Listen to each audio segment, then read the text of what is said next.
start this nuclear security session. I think it's a bit slow start, but we're going to accelerate to move toward the issue of nuclear security. I started with thanking to Asan for organizing this nuclear security session for all of us. And in fact, the last year, the Asan's the main theme, the whole theme of this Asan Plenum was about the nuclear. And among them, the nuclear security issue was the prime one. But now the show is almost over, so we have to wait for another big show in 2 years. But I hope that this is going to be one of the starting point to gain the momentum for coming to 2014 Netherlands Nuclear Security Summit. And here today, we are going to assess the Seoul Nuclear Security Summit and moving forward to see what kind of homework and tasks are ahead of us. We have 4 panelists, and I'm going to start with Mr. Han Chung-hee. He was almost a key figure in this organizing, not only in Korea, in nuclear security issues, but probably in the whole world. He was a sous chef of the Korean government at the Nuclear Security Summit, and also he worked as a spokesperson for the Korean Nuclear Security Summit Secretariat. With that capacity, he was putting together all the agenda of the Nuclear Security Summit, and he was always at the forefront pushing the agenda for all of us. So let me start with Mr. Han, and he's going to tell us about the achievement of the Nuclear Security Summit and some homework to do, and especially from the government level. Okay, please, Mr. Han. Thank you very much. My name is Han Chung-hee. I'm sous chef and spokesperson of the 2012 Seoul Nuclear Security Summit. I'm very happy to be here to report, what we have achieved in last Seoul Summit during March 26 and 27. And I'm very happy to be engaged in this very important process, and also I'm very happy to see all successful results, and then the momentum we can achieve, starting from Washington and then Seoul, and we'll continue to our work toward Netherlands in 2014. When we took this job, in the capacity of the representative of Korean government, we've been trying to achieve, with the participation of more than 50 countries, we need a common denominator anyhow on nuclear security.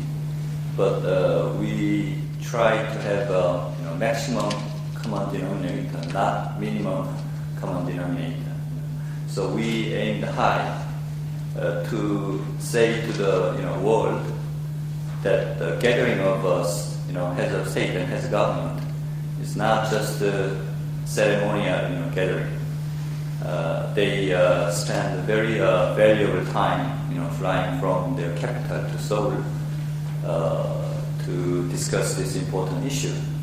Then we have to achieve some tangible result to explain to the international community that we are working hard and we took this issue in a very serious manner.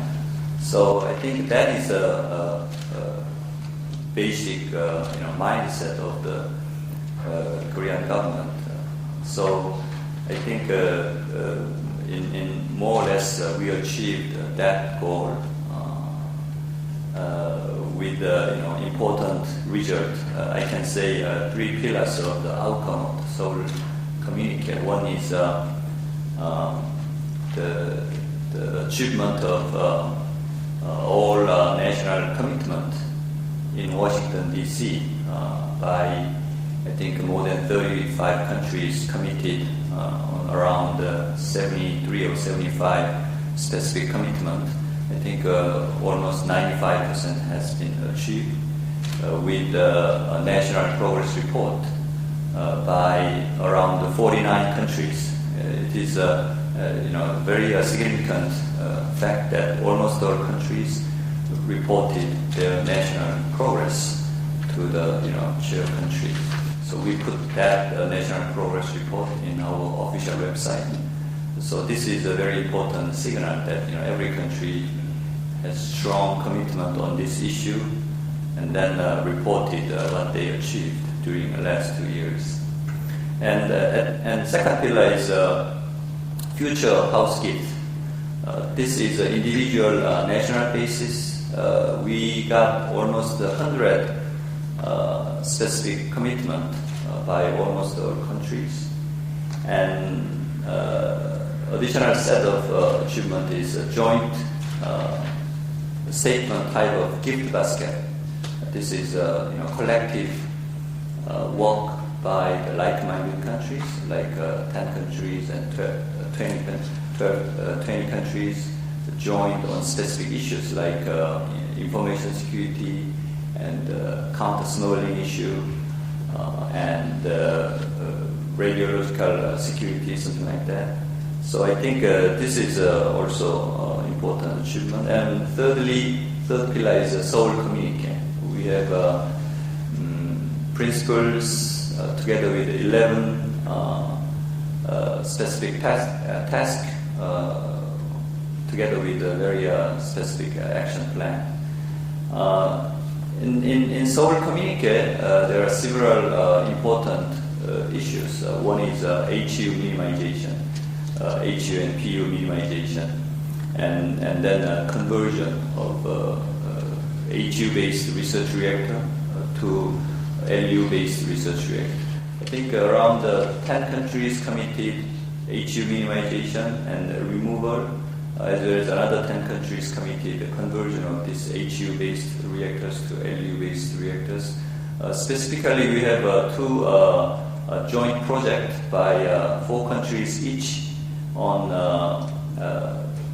high-density LU fuel powder project, participated by Korea, US, Belgium, and France, and also molybdenum-99 production issue to use LEU target by US, Netherlands, France, and Belgium. So with this approach, I think in next few years we can achieve the minimization of civilian HU to the maximum degree. And also we in Seoul communique we agreed to submit a voluntary plan of HU minimization by each country by the end of 2013. This is, even though this is voluntary aspect, but I think this summit level meeting is very important, in achieving this kind of voluntary action. So I think we look forward to seeing. And also radioactive sources. This is another important area we put forward as one of the most important areas to protect in the future. And the synergy between security and safety issue is another important achievement we got in Seoul summit, because after Fukushima, the sabotage type of facility security is very important.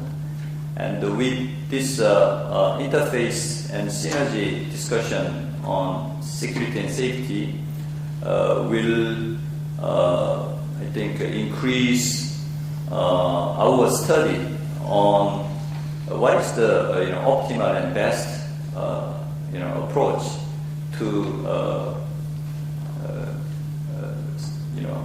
achieve those two goals, security and safety. So we have to study, design basis threat as well as design basis safety. So I think in the future, in the help of IAEA, this area is one of the most important areas we have to study And one area I would like to mention is we put the security of the spent fuel as well as the nuclear waste, because this spent fuel is related to safety, security, and safeguards. I think we have to should be vigilant on this specific area in the future. And also, the joining of Interpol will signify the importance of illicit trafficking and border control, together with the specific detection technology like forensics. So in overall, those issues will continue to be developed during the next 2 years. And also, global architecture, nuclear security architecture is important, together with all different, mechanisms and initiatives like CPPNN, Asan, and 1540 Committee, GICNT. All those mechanisms and initiatives should be coordinated and reinforced. I think this work will be done in the future with the leadership of the IAEA, together with all participating countries. So we put the deadline, target date of the entry into force of the 2005 amendment of the CPPNM Convention on Physical Protection of Nuclear Material. This is another important target to help reinforce the international nuclear security architecture. And also many countries committed to establish a center of excellence for training and education. I think this is important to spread the seriousness of this issue, as well as increase the standard on nuclear security. So in this overall issue, I think another issue is information security. This is a different context, but the UK is leading this area. And in this context, cyber security is also another important area. So overall, those kind of achievements will say to us that Seoul summit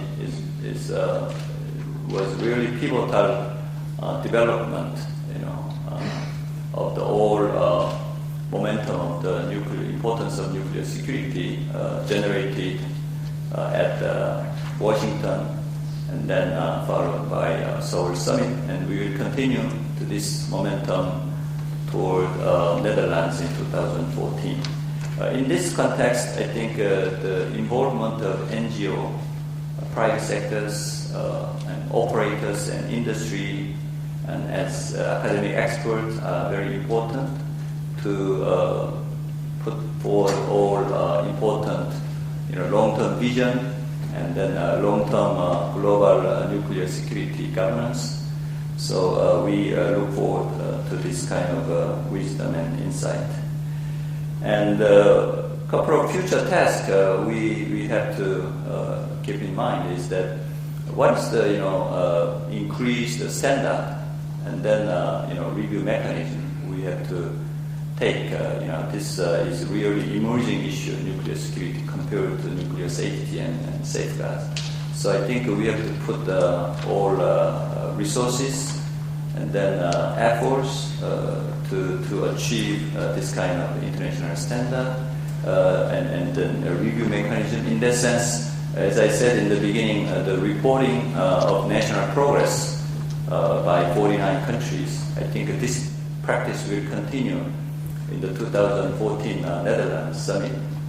So this will give each country to have certain responsibility and obligation to to do something to achieve those objectives. And also one issue is the overlapping issue between state actors and non-state actors.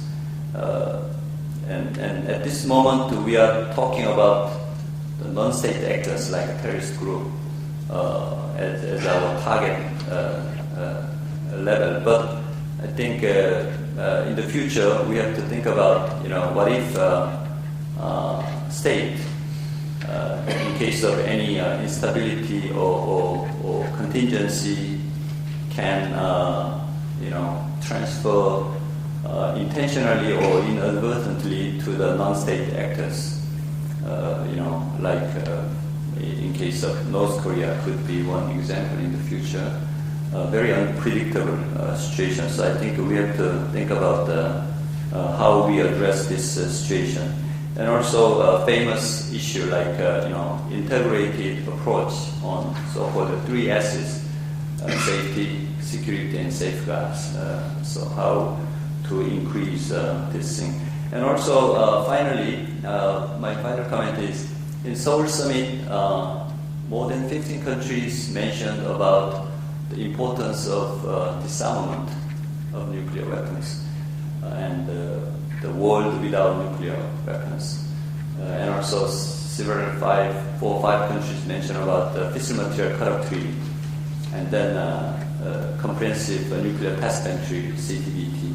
So I think nuclear security is an area which achieved successfully on specific tangible result, while other issues on nuclear affairs is going now a very difficult situation, deadlocked or backpedaled sometimes. But I think Seoul nuclear security summit process can give some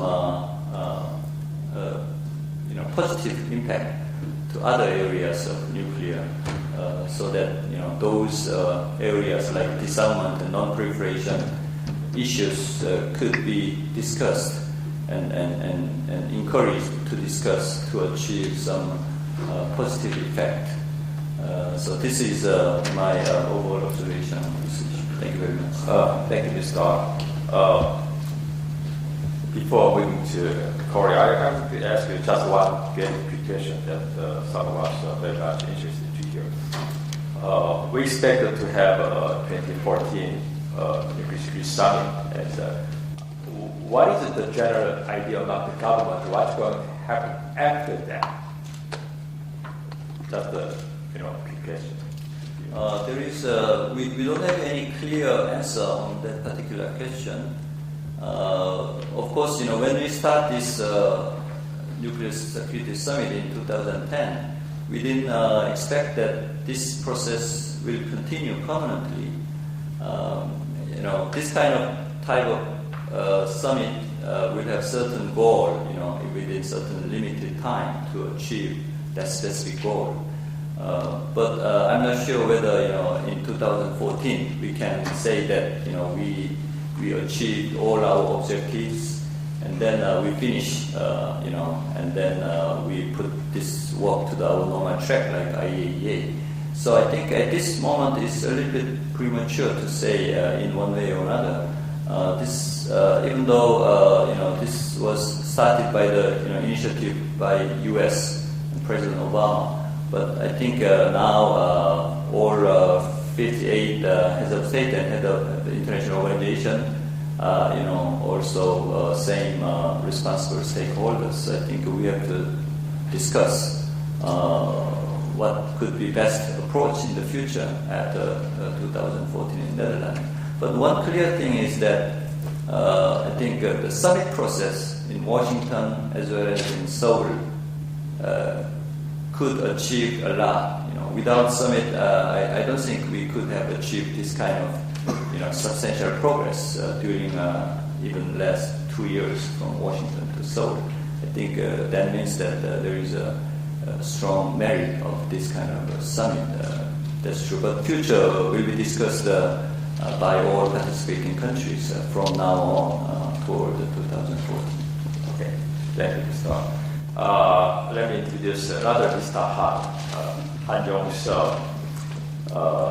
He's currently Vice President of Korea National Defense University and also Professor of Military Strategy. He was one of the very early experts in Korea following North Korean nuclear issues and other nuclear policies. And also he was serving as one of the advisory member for the Korea Preparation Committee for 2012 Seoul Nuclear Security Summit.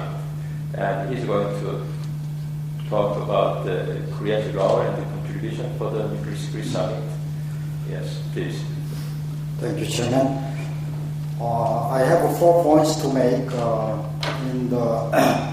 which I observed in the preparation process and also the actual Nuclear Security Summit. And then I will suggest 3 major tasks to be resolved for the next nuclear security regime. And in the preparation process, I think Korea could do a wonderful job because Korea had some strategic goal to make the most of middle power status in world politics. And Korea could, in nuclear disarmament area, since Korea doesn't have nuclear weapons, we could not make any contribution. And in non-proliferation field, we have been pursuing peaceful nuclear energy use policy, and although North Korea violates that, the denuclearization principle, and so there is no additional contribution you can make for the non-proliferation. But the nuclear security area is the area we can do as a honest broker role and also a facilitating role in advancing the nuclear security agenda in the globalized world. And Korea was successful, as Mr. Han mentioned, in inviting more countries than countries attended in Washington Nuclear Security Summit, and also one more international organization such as Interpol. Also, Korea persuaded participating countries to make more contribution because nuclear security agenda is not our own individual agenda. Korean public is not well aware of why we need to host the second Nuclear Security Summit, because nuclear terrorism is not our priority agenda in security area.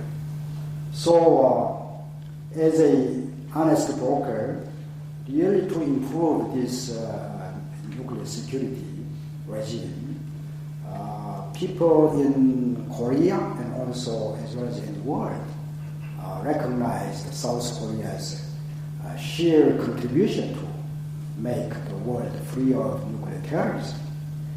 And that's why Korea could make more than 100 commitments that each country has made. This part was possible because Korea promoted multilateral cooperation. In the first Nuclear Security Summit, it was individual countries' voluntary commitments. But here in the second Nuclear Security Summit, the most of commitments were made through multilateral cooperation. This is very unique. And also, Korea made a creative job to add more agenda to the Nuclear Security Summit. For example, to address the interface between nuclear security and nuclear safety, given that catastrophic consequences of the Fukushima nuclear accident that happened near to Korea. And we added that, and also we also added the issue of radiological security. That's a very creative task for Korea. And also, Korea exercised self-restraint and persuaded the South Korean public that demanded to include North Korean nuclear issue on the nuclear security agenda. but we successfully persuaded the South Korean public not to include that and also distract the nuclear security summit. Second point I would like to make is Korea was successful in regularizing the nuclear security summit. And during the preparation process and negotiation process, we succeeded in persuading Netherlands to host the third nuclear security summit. And given that the role of a summit is very important in having all the leaders focus on importance of nuclear security. And third point is that Korea was successful in involving all the relevant stakeholders to participate in the preparation process. At that time, before 1 year ago, Korean public awareness of the importance of nuclear security or nuclear prevention of nuclear terrorism was nothing, no knowledge about nuclear security and importance of prevention of nuclear terrorism. But Korean Foreign Ministry and government-sponsored institutes made a joint plan to engage in outreach program to raise public awareness of importance of nuclear security. And for example, if you look at the Nuclear Security Summit homepage, you can discover that Foreign Ministry held a high school and middle school boys and girls essay contest, nationwide contest. And we we awarded those who wrote very well about nuclear security. And this is one example, and also one university mock-up nuclear security summit, and also domestic and international seminars, forums, workshops, supported by the Korean Foreign Ministry. And also we domestically networked experts from all sides of experts. For example, policy experts and nuclear scientists, and nuclear industry and press and media, and having also Korean ambassadors in the foreign countries to hold in-country outreach activities to the foreign governments and have them report their activities through SNS and Facebook and Twitter and homepage to home foreign ministry. I think all the ambassadors had hard time in learning SNS to report their activities, but it was very successful anyway. And also established the International Eminent Persons Group. All these activities add up the performance of second nuclear security summit. And fourth point is that Korea, in preparation, set the global nuclear security governance topic, because governance is all about all the relevant actors have to be participate in improving and advancing the nuclear security. And in this connection, we had joint seminars with these two key figures in the first nuclear security summit. And we benefited a lot from our cooperation, and we learned a lot from American experts, and that's why Korean experts become sitting beside now, because we were well behind their expertise level. now we are same level. But let me conclude by suggesting three major caveats or problems to be resolved in the next years to come. First one is, despite lots of contributions that Korea has made for the Nuclear Security Summit regime, but the fact that we hosted and held Nuclear Security Summit has quickly evaporated. Why? For two reasons.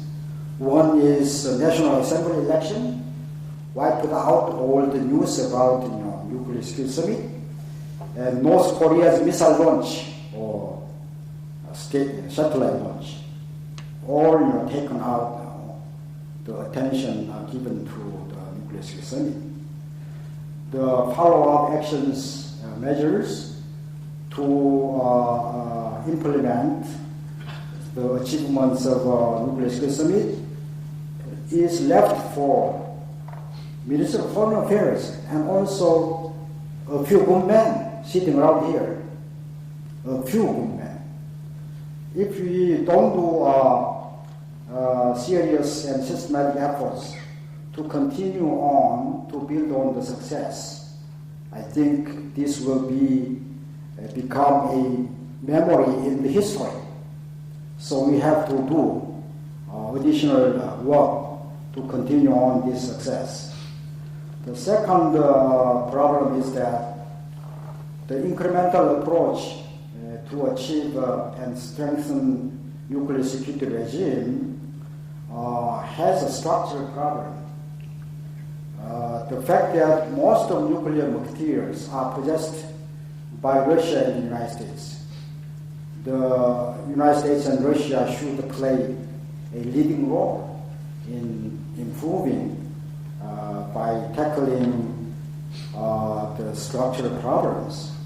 So I think I'd like to suggest we need to persuade Russia to host the fourth nuclear security summit in this regard.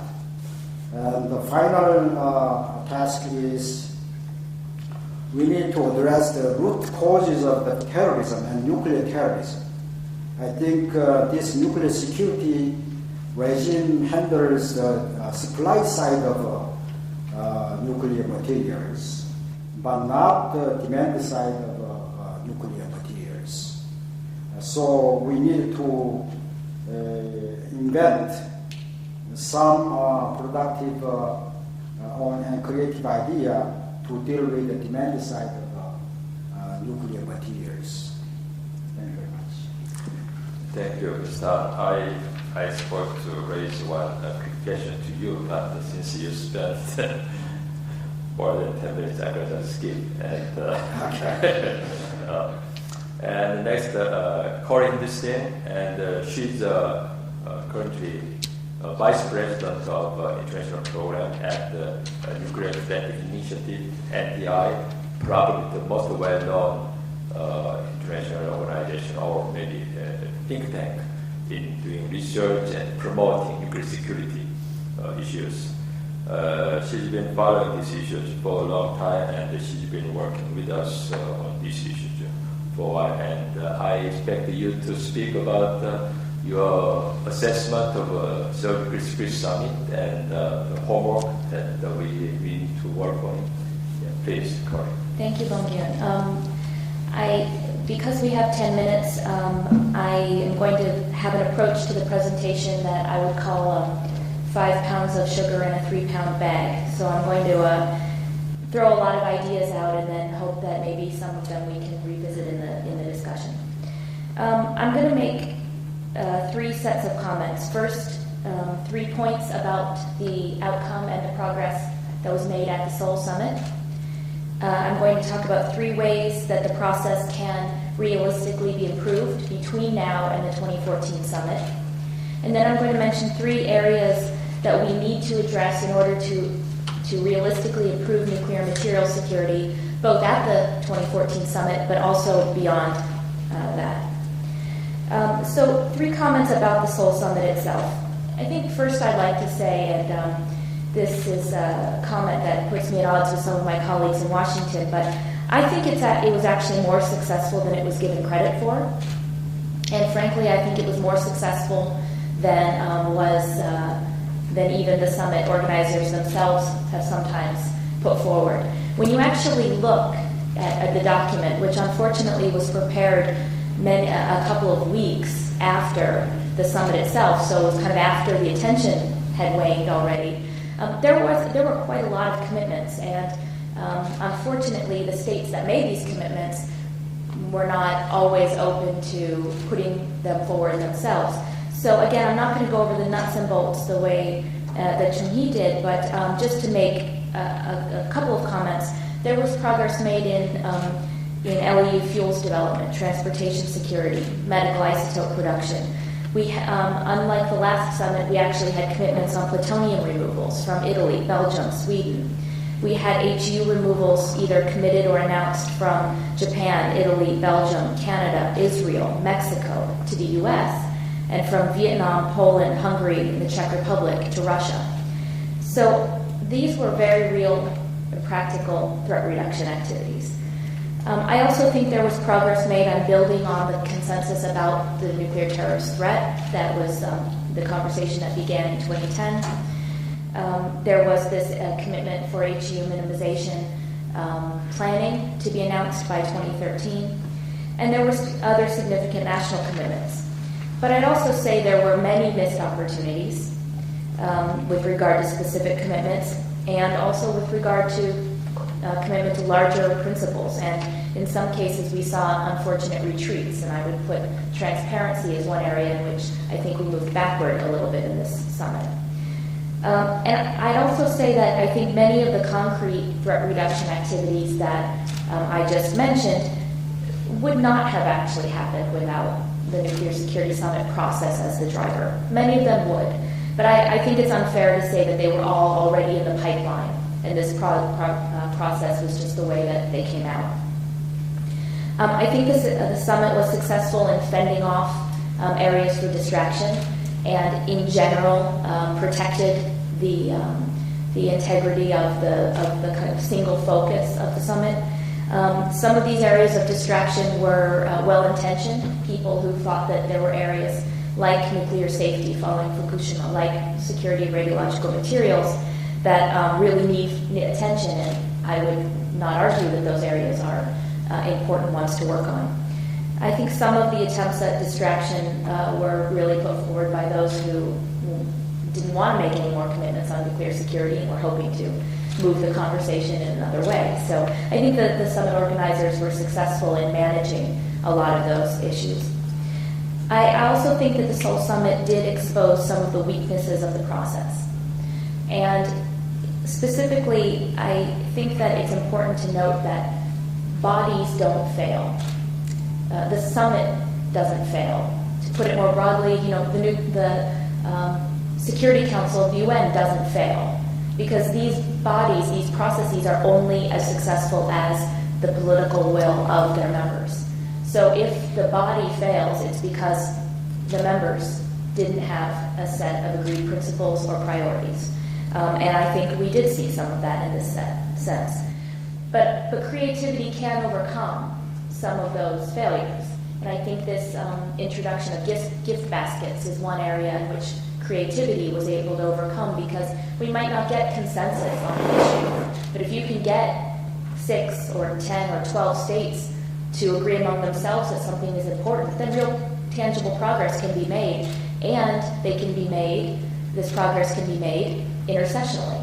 And that is an area where I think that I hope that we'll see some value. Let me say 3 ways the process can realistically improve between now and 2014. I do think we need to re-look at the definition of nuclear material security and therefore the scope of the summit process.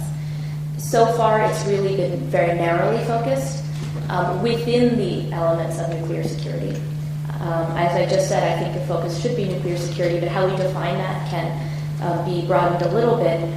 We've really focused on theft, theft of materials and all the measures getting at theft and detection of theft. I think there could be a better focus on diversion. This includes integration with safeguards, addressing security culture, acknowledging the role of political and systemic corruption in the nuclear security debate. And we should also focus on sabotage, which means we should look at things at the facility level and things like security by design when we're looking at the next generation of nuclear power plants. So to me, nuclear security is theft, diversion, and sabotage. And I think that there may be ways to include some of those issues. I think that there should be a process established or supported to integrate diplomatic, expert, industry, and scientific communities. I say this because this summit, I think, made a leap from the last 2010 summit in that there was not just the summit itself, but the Nuclear Security Symposium, the so-called Expert Summit, and the Industry Summit. Now, in Washington, there were parallel events. The so-called Expert Summit. There was also an industry event, which I would be happy to relegate as a footnote to history since they accomplished almost nothing.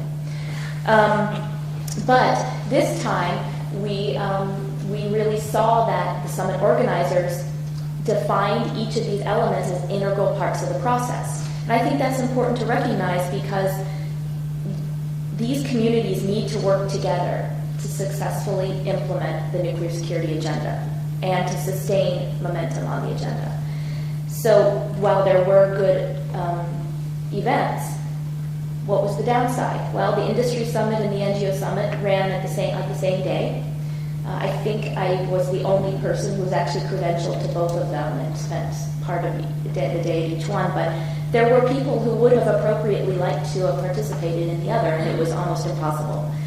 And then at the same time, a Sherpa meeting was that same day, so even if we wanted government experts to come to the symposium to hear those ideas, to go to the Industry Summit and see what industry can contribute, the Sherpas and the sous Sherpas and really the whole delegations, they were otherwise occupied. So I think we need to create more opportunities for interaction.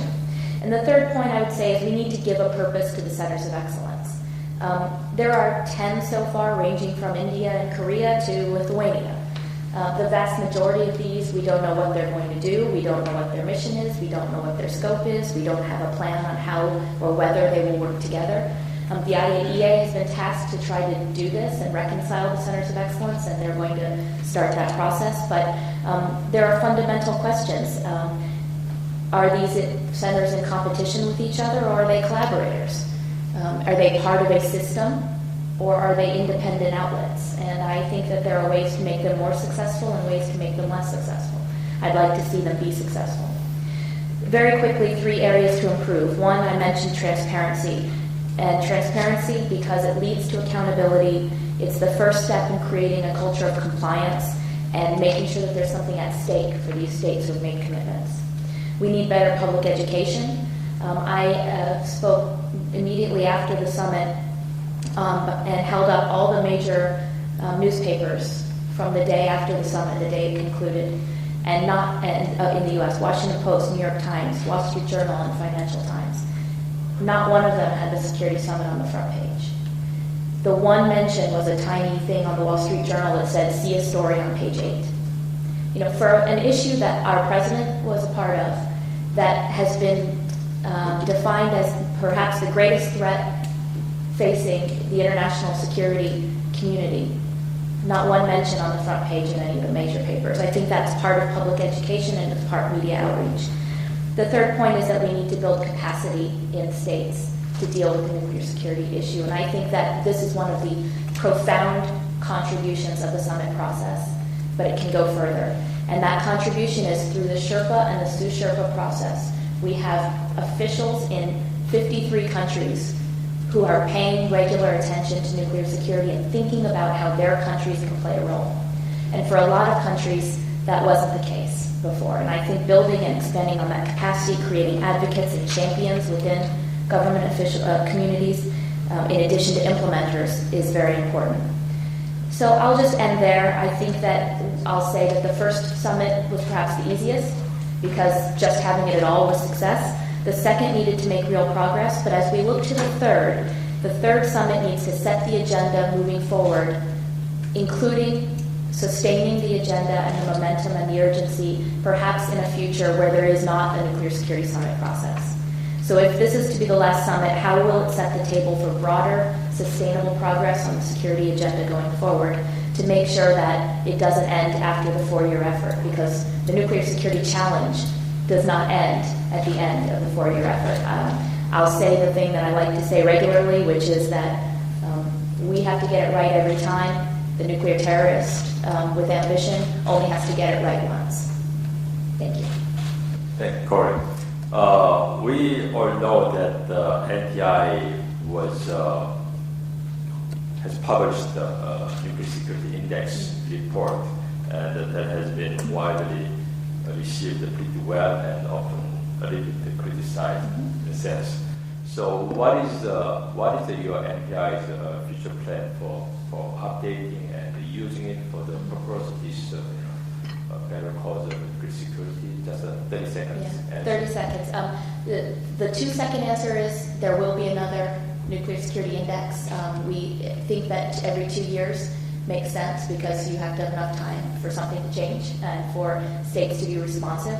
But really, the index is, sometimes folks have focused on the ranking, and anytime you do a ranking, people are going to look at what number and how does it work. But to us, it's really about helping to get global agreement on what's important, what the priorities are, and the related issues of both societal factors and practical on-the-ground nuclear security that overall describe nuclear security conditions in these different countries. And so for us, if we can contribute to the Nuclear Security Summit process, to really focus on what matters most with regard to tracking, managing, and securing nuclear material, then we hope we've made a contribution. We don't need everyone to agree with the rankings, but we would like it to at least foster a discussion. And even in areas where there's been some criticism, we think it's fostered a discussion, which that's success to us. Okay, thank you, Corey. And let me introduce finally Ken Luonga. He's currently president of Partnership for Global Security, and also he's co-chair of Fissile Material Working Group, which has been instrumental in putting together all the experts and think tanks on nuclear security issues. And he's been publishing a lot of articles on framework approach or structural approach on nuclear security issues. And now he's promoting, as we know, global nuclear security governance.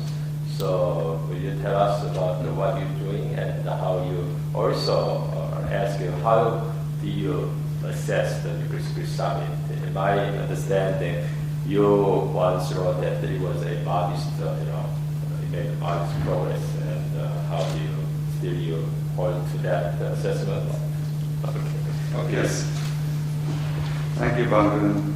The first thing I want to say is to pick up on what Banggoon said earlier in his introductory remarks. I mean, I really enjoy working with everybody in this panel and in this room in the lead up to the Seoul summit. It was not clear at the beginning of the process where this summit was going to go, and I think that it turned out to be a very important event, and I really enjoyed working with all of the people who have now surpassed us in their expertise on the subject.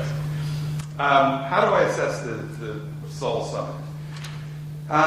It was a success. It's always a success when you can get 50 or so heads of state to come and talk about a highly technical issue that isn't ordinarily on the top of their agenda. So I think that it was important. I think it was a political success. I think that there were substantive achievements that the other speakers have already alluded to.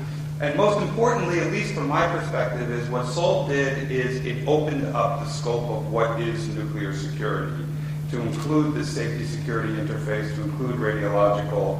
And I think that it set a precedent for kind of redefining what this issue is. Because I have to say, I think if it's just about plutonium and highly enriched uranium conversions or removals, then that's not something that the rest of the globe can really grab onto. So I think there has to be something bigger that people from around the world can buy into. The big issue that I think was not on the agenda, it was in the background, but not on the official agenda, was this question of what is the nuclear security regime and what should it be? And the question is whether the current regime is adequate and matches the threat of potential nuclear terrorism. And my feeling is that there's a lot more that we could do on this issue of global nuclear security governance and in dealing with the regime. And I would hope that leading into the Netherlands, that's something that we would be able to do. In part because I think we have to protect nuclear materials, we have to deal with radiological terrorism potential, but we also have to protect nuclear power expansion because what we've heard in the other sessions around here over the last 2 days is a lot about how nuclear power is going to expand. So what's my evaluation of the need for nuclear security governance? When you look at nuclear security regime compared to either nuclear safety or arms control or other nuclear regimes, it's very underdeveloped for a variety of different reasons. One, it's very nationally focused. And if you read the summit statement from Washington and Seoul, both of them emphasize the national nature of nuclear security. Second, a lot of the regime is voluntary, not mandatory. And third, there's very little transparency. This is an issue that Corey raised, I think, is absolutely critical.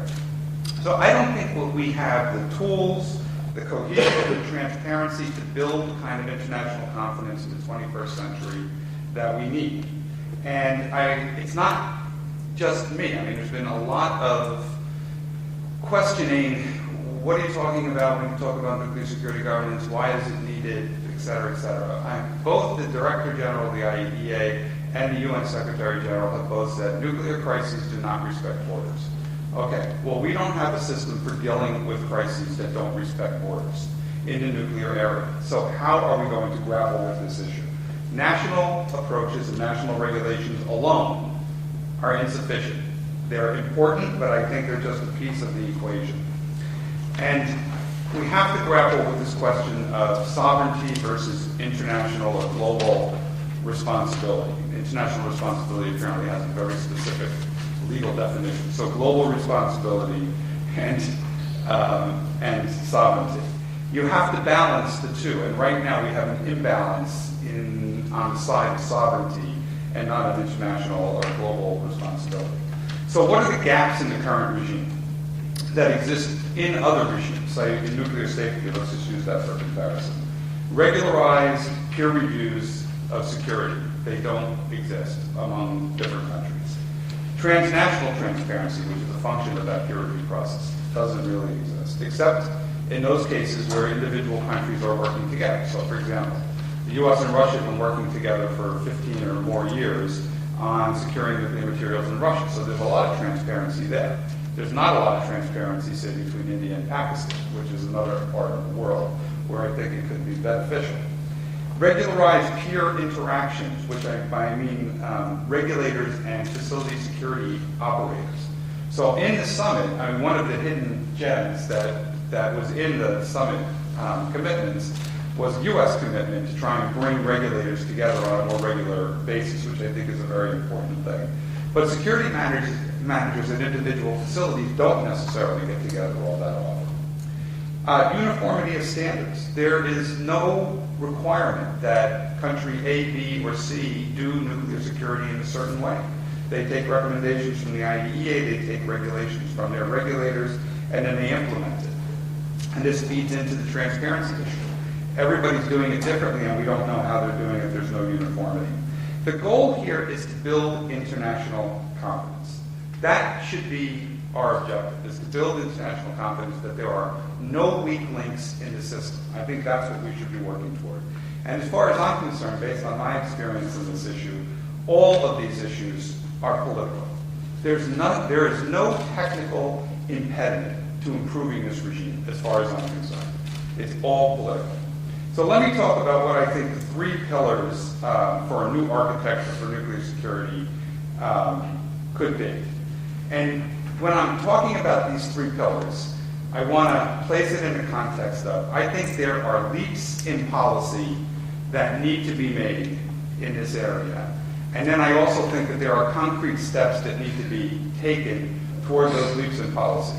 So what's happening right now is that those who are talking about leaps in policy are essentially being crucified because they're not talking about incremental progress. So this is not a competition between big ideas and incremental or concrete steps. This is something where you need to join the big ideas with the concrete steps so that you end up somewhere at the end of this nuclear security summit process or this nuclear security evolution process. If you don't have summits, you still need the evolution.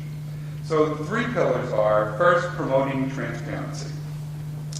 As far as I'm concerned, basically everything you need from a transparency standpoint in nuclear security exists already in the nuclear safety regime. Nuclear safety requires regularized assessment of safety, peer review, reporting to the International Atomic Energy, and then if you want to make that information public, you can make that information public. So instead of parachuting from above new ideas and concepts that make people nervous in the nuclear security area, I think you can just move from the side, from nuclear safety, these ideas which already exist into nuclear security. But you have to do it in such a way that there are two things that are kind of in conflict, but that I think can be smoothed over. The first is you have to incentivize this information sharing, and second, you have to make sure you're not revealing any sensitive information. So I think that it's important that we not reveal sensitive information. The second pillar of this regime is improving cohesion and standards. So what do I mean by that? It's not just me. If you look at the statement that the Indonesian government gave at the Nuclear Security Summit, they provided a description of the nuclear security regime that is almost identical to what I've written in the past. It's national, it's voluntary, it's international, it's not uniform, it's all over the place, we don't know how to deal with it all, we have to harmonize it. That was essentially the Indonesian, nation of NAM country, decision was somehow this regime needs to be harmonized. I think that the ultimate goal from a legal standpoint is to try and build this regime into a framework agreement. There are attorneys that are much more knowledgeable about this, some in the room, but my understanding is that framework agreements basically unify regimes that have different elements that are not in sync.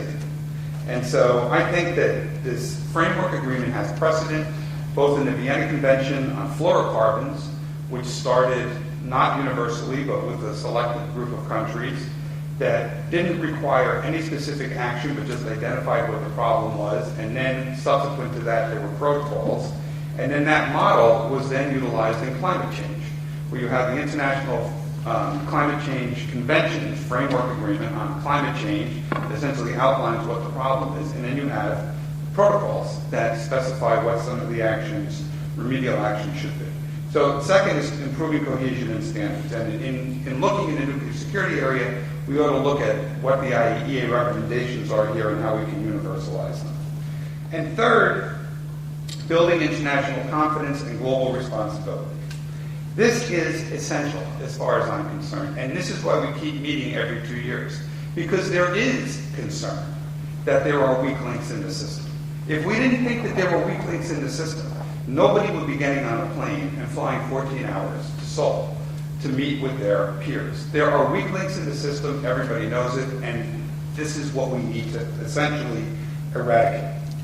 So what should we do about it? Let me just briefly break down in two parts where I think we need to go. The first is the official process should continue what it's doing. Okay, so try to universalize the international conventions, evaluate where we are and the commitments that have been made, but also look at nuclear safety and see what's applicable. Look at the centers of excellence and see how they can be unified, and then identify some countries that might be able to demonstrate some key concepts and principles. The expert community process, on the other hand, has to be bigger. It has to be more far-reaching. And I think our job, first of all, is to gather together the best experts that we can to identify what are the recommendations that we want to make to governments. Second, what should this draft text of this framework agreement look like? And then third, what are these protocols? What might they look like, and what might they require? And I think the objective would be to implement this security governance evolution by the end of the century, by 2020. Thank you. Okay, thank you. Since we have about 13 minutes to go, I better open the floor to have questions and answers. And let me just say this: this nuclear security issues and concern in South started because of this 9/11 terrorists in 2001, and people begin to ask, what if this was a nuclear terrorism? The Manhattan could be inhabitable for at least half century. And after having Fukushima accident, people began to asking another question: what if it was happened because of sabotage? That we are having more of these all the questions and the need to answer that requires answers. I start with yes, Mark, please. Thank you very much. This is a good panel. Mark Fitzmaurice from IISS in London. I think the Seoul Nuclear Security Summit, as all of you have said, was a success, and you're all modest in not attributing that success to your own efforts, but I think we all know that the people on the panel here were key to the success. I think, Dr. Han, when you were talking about some of the outcomes, you also were a little too modest in not noting one of the signal achievements in terms of Korea's own national posture, international posture. This Asan Plenum is about leadership, and this nuclear security summit demonstrated the leadership of the Republic of Korea.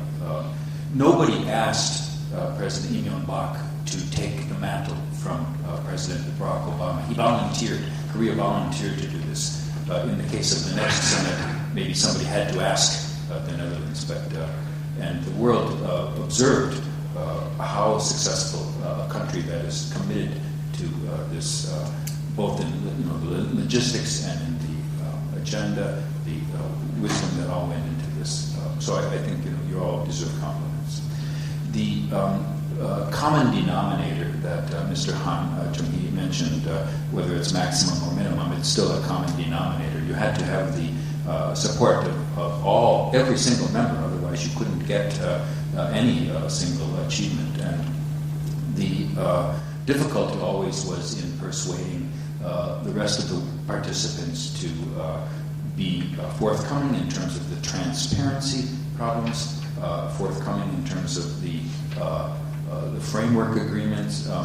Earlier on there was a desire to emphasize governance, but this I noticed was not too well highlighted in the outcome, maybe because some countries do not want to talk about governance. I wonder if somebody could elaborate a little bit about this, why the governance issue was not more clearly promoted as an outcome of the document, and what can be done in the next 2 years to try to persuade some of those countries who were the bumps in the road, who were kind of vetoing a more progressive outcome. Yes, thank you, Mark. And just a second. Yes, please. And the gentleman. My name is Xiaohe Chen from Renmin University of China. And one question to Vice President Hans. And he mentioned the panelists basically agree the second nuclear security summit is a great success. And Vice President Hans mentioned North Korea's nuclear issues were successfully removed from the security agenda. And I'd like to know, because 2 years ago, when South Korea's government secured the privilege to host the second nuclear security summit, Lee Myung-bak was mentioned, and South Korea will make good use of this summit and to address North Korea's nuclear issues. But all of a sudden, when before the summit, and North Korea announced satellite satellite prime. And seemingly, we can explain why North Korean issues was removed from the agenda. One is satellite launch plan, secondly is China's pressures, thirdly is North Korean government want to make this summit a success, so they moved controversial issues from the agenda. That's good for South Korea. So I'd like to ask you, can you reveal a little bit about the turns and twists evolving around North Korean issues, and which factors is more important to persuade North Korean government to back off from these issues? Thank you. That's another big question. Yes, please, and Asan.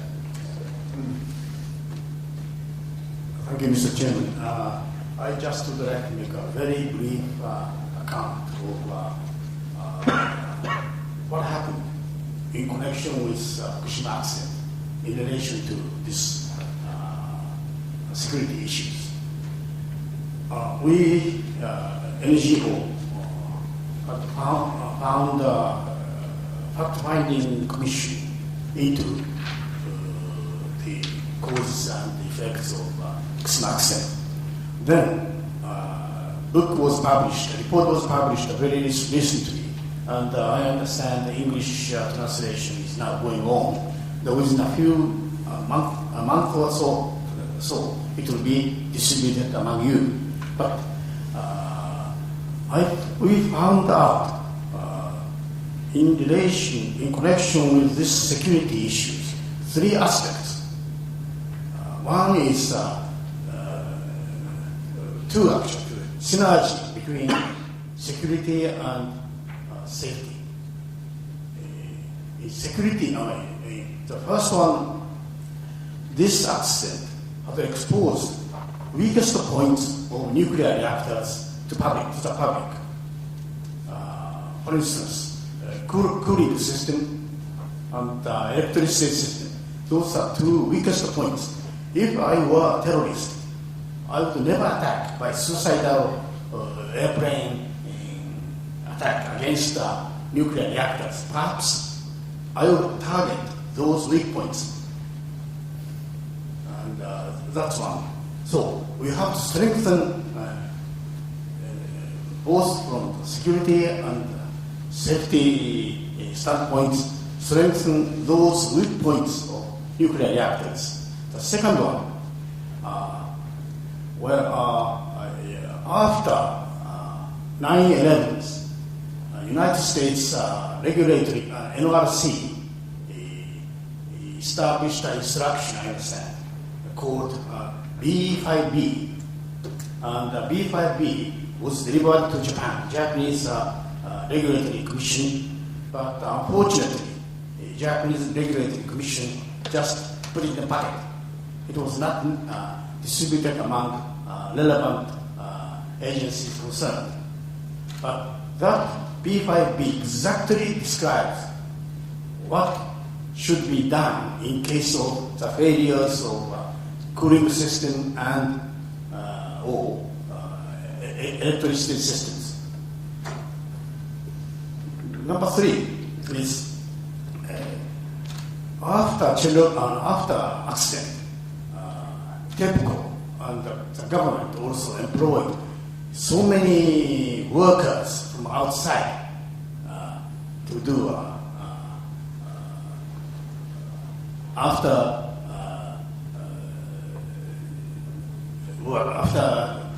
the accident work. But they employed so many. So therefore, without checking, so to speak, inside or security clearance, even today, about 50 or so, some 50, are just nobody knows who they are, what they are, where they are. So they could be the source of terrorist attacks. So therefore, in such an emergency case, insider clearance should be established. Thank you very much. Thank you, Best. And yes, please, Scott. Professor Sagan. Scott Sagan from Stanford. My question actually follows on the ambassadors because one of the lessons we should have learned, or we hope we've learned from Fukushima, was the need to have more emphasis on mitigation efforts, not just on prevention efforts. But it is striking to me that in the nuclear security, we tend to focus almost exclusively, not exclusively, but almost exclusively, on prevention efforts. And it seems to me that we could think much more creatively about standards for mitigation, about exercises and joint exercises and cooperation in that area, of having national or international nuclear materials equivalents to nuclear explosive emergency search teams, to have efforts in that area. So the question is, do you see that as a potential growth area that 2014 or in the future could have more emphasis on cooperation and standards for mitigation? Okay, thank you. And Ambassador Huang. And we have about 3 minutes to go, so please. In Huang, Seoul National University, I have a quick question. Just after the Seoul Nuclear Security Summit, U.S. House Appropriation Committee had slashed out budget for nuclear material protection. What does that mean? Okay, any other questions? Okay. We have less than 3 minutes to go, so you don't need to answer all the questions. You can answer after the session if you like. And about, I'd like to give about 30 seconds to each of you. Please start with Yes.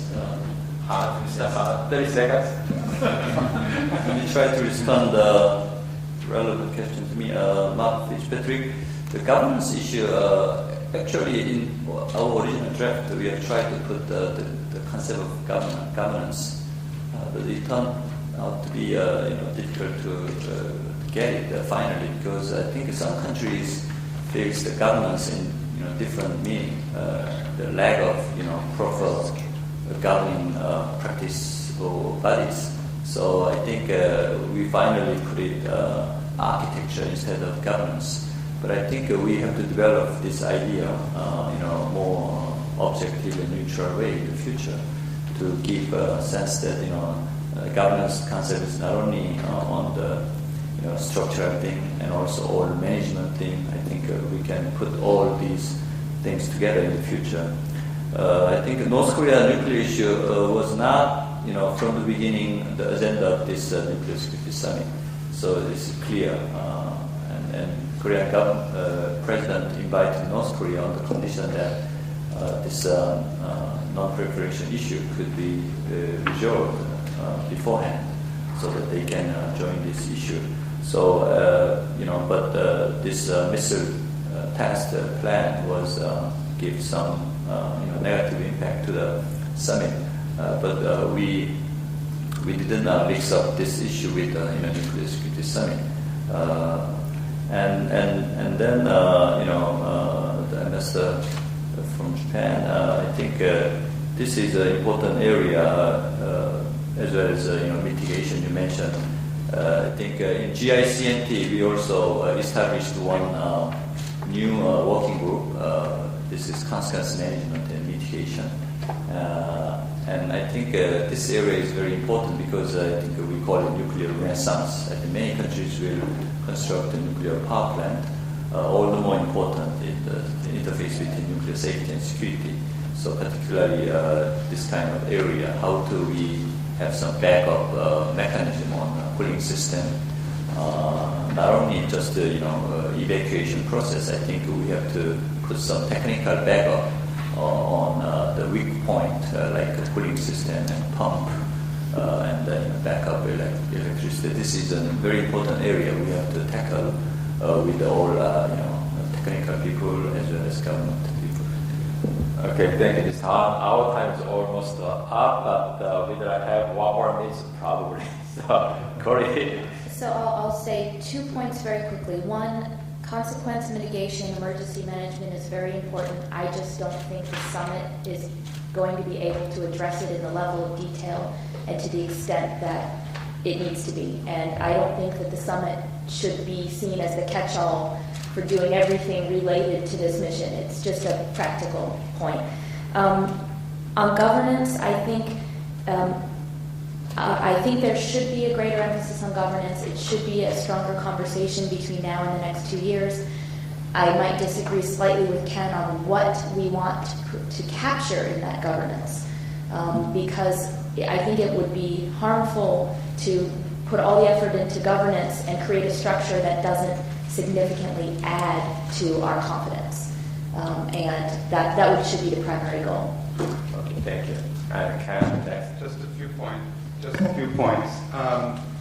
On governance, I think there's two things you could do. First of all, you could demonstrate transparency between 2 or 3 countries. It's very easy to do through remote monitoring or some other technical fix.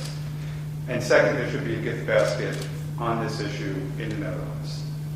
On mitigation, I actually disagree with Corey. I think we need a lot more fuel in this conversation if you expect political leaders to continue to participate. Technical issues and politicians, from my experience, don't mix very well. So we need constant churning, I think. And on the U.S. budget, I don't know what to say. The entirety of all the budgets of this administration to date and the Congress's treatment of them has been terrible, in my opinion. Okay, on the North Korean nuclear issue, I think it is basically a non-proliferation issue that has been taken care of by the non-proliferation process. So we exempted that issue from the beginning, and then North Korean nuclear issue has 2 more elements. One is a safety issue, and also illegal transfer of their nuclear materials and technology to abroad. So I think we need to bring North Korean nuclear technicians to the nuclear center of excellence in Korea, Japan, and China to provide them technical assistance to convert their research reactors into low-enriched uranium use reactor. Thank you. I think the last Security Summit was successful because not only with the strong leadership from the United States and Korean government, also there was a very strong partnership together with the international organizations and experts group and also industry. I believe this kind of a tradition will continue and it's going to help for us to prepare for the really and enhance our peace security by preventing good terrorism. And thank you very much for your patience and your passion to be here all the way up to 80 minutes. Thank you very much again. Thank you. Ladies and gentlemen, we'll now have a short break. If you haven't signed up for today's closing reception, please visit our registration desk. Thank you.